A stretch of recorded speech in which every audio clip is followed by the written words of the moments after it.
بسم اللہ الرحمن الرحیم۔ پیارے بچوں السلام علیکم۔ پیارے بچوں کیسے ہیں آپ سب؟ امید کرتے ہیں کہ آپ سبھی پیارے بچے خیریت سے ہوں گے اور شوق سے ہماری کہانیاں سن رہے ہوں گے۔ تو پیارے پیارے بچوں آئیے سنتے ہیں آج کی کہانی ہے امام سجاد علیہ السلام کی، ہمارے چوتھے امام۔ امام سجاد علیہ السلام ہم شیعوں کے چوتھے امام ہیں۔ آپ کے والد کا نام امام حسین علیہ السلام اور آپ کی والدہ کا نام شہر بانو تھا۔ آپ کا نام علی تھا اور آپ زین العابدین اور سجاد کے نام سے مشہور ہیں۔ زین العابدین یعنی عبادت کی زینت اور سجاد یعنی بہت زیادہ سجدے کرنے والا۔ امام کے زمانے کے بادشاہ بہت ہی ظالم تھے جو پیغمبر خدا صلی اللہ علیہ وآلہ وسلم کے خاندان یعنی اہل بیت اور ان کے چاہنے والوں سے نفرت کرتے تھے، انہیں قتل کرنے اور پریشان کرنے کے بہانے ڈھونڈا کرتے تھے۔ یہ ظالم بادشاہ امام کے چاہنے والوں کو چھوٹے چھوٹے بہانے بنا کر اندھیرے کنویں میں ڈال دیتے تھے اور پھر انہیں قتل کر دیا کرتے تھے۔ یہ سب بادشاہ شراب پیتے تھے اور بے دین تھے، ان کی نظر میں دین کی کوئی اہمیت نہیں تھی۔ ان ظالموں کی وجہ سے امام سجاد علیہ السلام کو بہت ہی مشکلوں کا سامنا کرنا پڑا۔ 10 محرم کو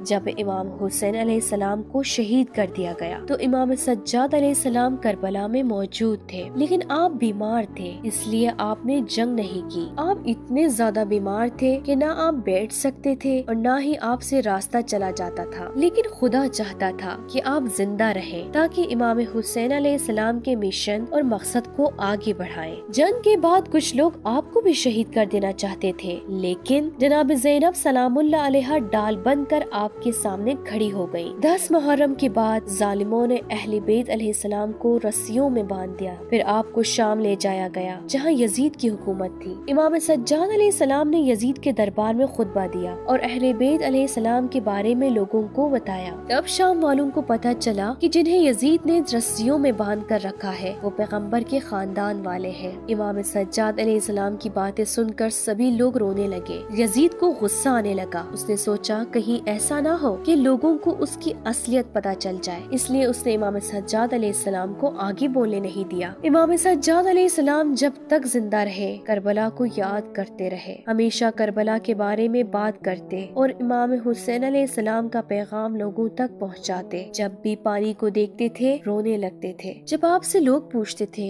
کہ آپ کیوں رو رہے ہیں تو آپ فرماتے تھے ان ظالموں نے کربلا میں جانوروں کو تو پانی پلایا لیکن میرے بابا کو پیاسا رکھا۔ ایک دن امام سجاد علیہ السلام کے چاہنے والے نے امام سے کہا آپ کربلا کو بھول کیوں نہیں جاتے؟ امام سجاد علیہ السلام نے فرمایا میری نظروں کے سامنے میرے بابا، میرے بھائی، میرے چاچا اور میرے خاندان والوں کو قتل کر دیا گیا، میں کیسے اس غم کو بھول سکتا ہوں؟ ہمارے چوتھے امام رات کے اندھیرے میں اپنی پیٹھ پر روٹیوں کا تھیلا لٹکا کر نکلتے تھے اور فقیروں اور غریبوں کی مدد کرتے تھے، اس کی وجہ سے آپ کی پیٹھ پر نشان پڑ گئے تھے۔ جن لوگوں کی آپ مدد کرتے تھے انہیں یہ معلوم ہی نہیں ہوتا تھا کہ یہ امام سجاد علیہ السلام ہے جو ہماری مدد کرتے ہیں۔ امام کی شہادت کے بعد لوگوں کو معلوم ہوا کہ جو رات کے اندھیرے میں ہماری مدد کیا کرتا تھا وہ کوئی اور نہیں بلکہ ہمارا امام تھا۔ امام سجاد علیہ السلام نماز کو بہت زیادہ اہمیت دیتے تھے۔ نماز کے وقت آپ کے چہرے کا رنگ بدل جاتا تھا، خدا سے راز و نیاز کی باتیں کرنا آپ کو بہت اچھا لگتا تھا۔ امام سجاد علیہ السلام بہت زیادہ دعا کرتے تھے۔ آپ نے اپنی دعاؤں کے ذریعے لوگوں کو اسلام کی اخلاقی ویلیوز سکھائی۔ آپ کی دعاؤں کو ایک کتاب کی شکل میں اکٹھا کیا گیا ہے جسے صحیفہ سجادیہ یا صحیفہ کاملہ کہا جاتا ہے۔ صحیفہ سجادیہ میں 54 دعائیں ہیں، جیسے بارش کی دعا، ماں باپ کی دعا، بیماری کے وقت کی دعا، اچھے اخلاق کی دعا۔ امام سجاد علیہ السلام نے لوگوں کو صحیح راستے کی ہدایت کرنے میں بہت زیادہ زحمتیں اٹھائیں، لیکن آپ کے دشمنوں نے آپ کو بہت پریشان کیا، یہاں تک کہ آپ کو زہر دے کر شہید کر دیا۔ آپ کو جنت البقیع میں آپ کے چچا امام حسن علیہ السلام کے کنارے دفن کر دیا گیا۔